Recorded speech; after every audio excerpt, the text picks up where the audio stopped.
Welcome everyone to Fraud Files Unleashed, where true fraud investigations meet captivating storytelling. I'm Austin, a seasoned fraud fighter with over 8 years of experience in both law enforcement and banking. Join me on a first-hand journey through real cases, offering insights into the dangers and intricacies of fraud. Whether you're a fellow fraud fighter or eager to learn about fraud prevention, I invite you to tune in. Brace yourself for a mix of knowledge and humor, and I apologize in advance because there's going to be a lot of dad jokes throughout this podcast. Let's uncover the secrets of fraud together. Episode 10. Tip Theft. Smokin' barbecue and stealing money. Guess what? You just made it to the very last episode of Season 1 of the Fraud Files Unleashed podcast. In Season 1, we've set the foundation and covered a broad variety of different case types. But now we are ready to dive deeper. Season 2, titled The Incredible Card Coders, is going to explore fraud investigations I worked involving re-encoded credit cards.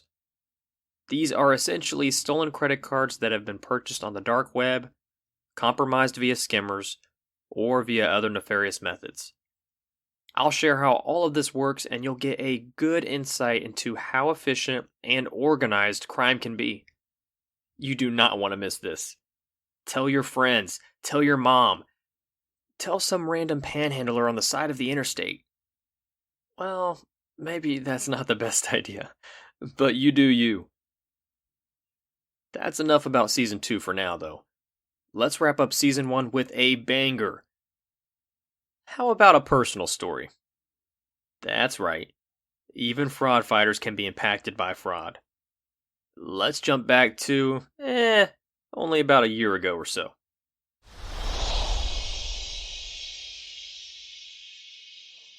Hello, could we have a table for 4, please? Dad, can I sit with you? Yeah, sure thing, baby. All of our listeners can come take a seat with us as well. We are dining at one of my go-to barbecue restaurant joints in town. The sauce is good, and it's one of the few places my picky kids will eat.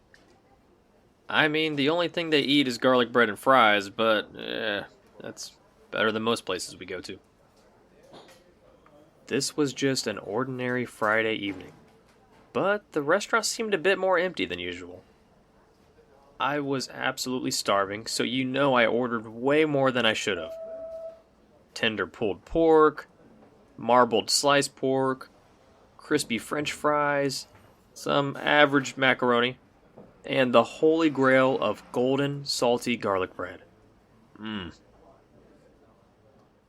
Everything went according to plan. We all ate, the kids didn't embarrass us too badly, and they actually ate their food. Score. Now if I can just get our check and get home before the Orlando Magic basketball game is on. Our server was friendly the entire time, and she was very attentive. She dropped off our check and everything seemed business as usual. I must admit, I have this weird number thing I do when I leave tips at restaurants. First of all, I always tip at least 20% unless something wild happens. My first job ever was a serving position at a restaurant, and I have a lot of compassion for the industry. I served tables for nearly 3 years, and I know oftentimes people can be extremely rude and leave no tips. Secondly, when I leave tips, I like for my numbers to be even. So while I tip at least 20%, sometimes it ends up being a bit more so I can round up to a whole number. I'm a weirdo, I know. On this specific date, I rounded up my total, and my entire check ended up being around $42. The number stood out to me because my wife and I love the number 24.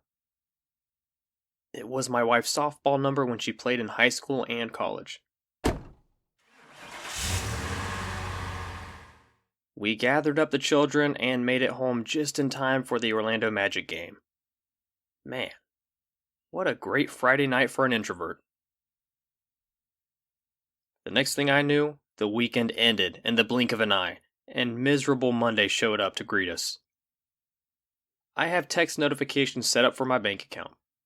Literally, every transaction that posts to my account gets sent to me via text message. As a fraud fighter, maybe I'm a bit paranoid about watching my money. The barbecue restaurant transaction finally went through. Nice. Wait a second. $55? I don't round up to odd numbers. That can't be right. I started thinking back to see if I could recall what kind of tip I left. And I happened to remember the total was $42 because that number made me feel good. Not as good as that garlic bread though. Oh my goodness gracious. Back on track here. There's no way. This can't be right. My tip amount had to have been increased. Sure, I mean, maybe this could have been an accident. But it could have also been on purpose.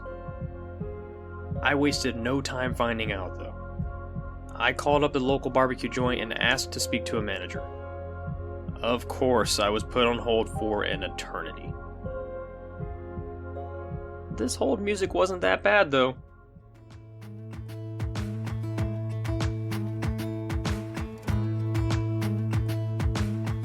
I don't often get angry. Really, I'm pretty laid back and chill. But this struck a nerve. Did this server really think they could steal my money without getting caught? They must not know who they're dealing with. I hope they didn't do this to other people, though. My mind was racing. I was already assuming the worst. I was still holding on to hope, though. Maybe this whole thing was just a big mistake. I finally got to speak with the manager and I voiced my concerns. Listen, sir, I'm not trying to be a Karen here, but I was overcharged for my bill. I remember paying $42 with my tip included, and I was charged $55 on my bank statement. I investigate fraud for a living, and I would really appreciate if you could take a look at this for me. I don't want to accuse anyone of anything, but I've investigated cases where servers were inflating tips, and I just don't want anyone else to be victimized if that is the case. The manager, oh so patiently, listened to my rant. And he agreed this was an issue they would be looking into. They refunded the transaction, which was great. But honestly, this wasn't about the money at this point. My fraud fighter instincts were kicking in, and I wanted to go down to that restaurant in person and start my own investigation. I took a chill pill, though, and let the manager do their thing. I did inform them, though, that if other victims were identified, they should contact law enforcement to help resolve this issue. The last thing I wanted was for a tip thief to get fired with no recourse. I later found out this was certainly no accident, and my tip was inflated with ill intent from the server. I am not certain if she was ever arrested or not, but I do know I've never seen her at my barbecue joint ever again. She was canned and her gig was up. The sad reality is, this happens daily. During my law enforcement career, I can think of 5 cases off the top of my head that involved servers inflating tips, and these were just the ones who got caught. Many times, these investigations revealed that servers got away with doing this for years before getting caught. Let that sink in. Years. Thousands of dollars worth of theft, and all it took was some patience. Stealing $4 to $10 at a time adds up, but it's often too minimal for someone to notice on their bank statements, and that's how they get away with it. Plus, how do you get all these victims to cooperate with prosecution years later? They never realized their money was taken in the first place. And do they really want to deal with the hassle of potentially going to court over a few dollars? Usually that answer is a big fat nope. It's a quote-unquote victimless crime. At least that's how the fraudsters often look at it. Fraudsters are slick, and sometimes the only way to catch them is by paying attention to the details. Anyone can be victimized, and sometimes you may not even realize that you've been targeted. Do not get distracted. Pay attention to your surroundings, and hey, maybe tipping even dollar amounts isn't that weird after all. You best believe I won't stop doing it, especially now. As an everyday consumer, it's important to keep track of your money. Setting up text notifications with your bank isn't a bad idea, or at the very least, at least monitor your bank statements.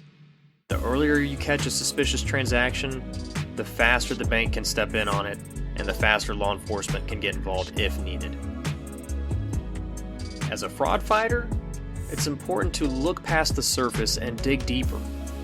Just because someone was just caught doing fraud doesn't mean they haven't been doing the same type of fraud for the past few years.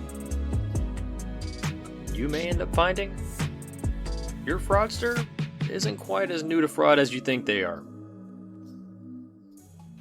And there you have it, fraud fighters. Sometimes fraud can be sneaky.